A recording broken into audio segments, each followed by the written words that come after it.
आता या क्षणाची सगळ्यात मोठी बातमी येते। बारामतीत अजित पवारांच्या विमानाला अपघात झाल्याची माहिती कळते। लँडिंग दरम्यान अजित पवारांच्या विमानाचा अपघात झालाय। विमानातील काही जण जखमी झाल्याची माहिती कळते।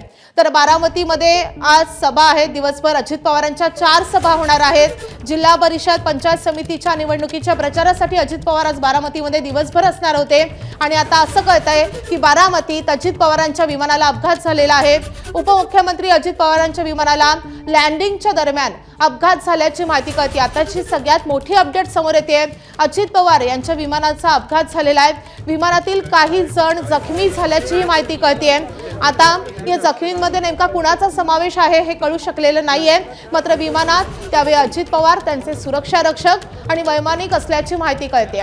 तर बारामतीमधून ही सगळ्यात मोठी बातमी कळते। उपमुख्यमंत्री अजित पवार यांच्या विमानाचा अपघात झालेला आहे। लँडिंगच्या वेळी हा अपघात झाल्याची माहिती कळते।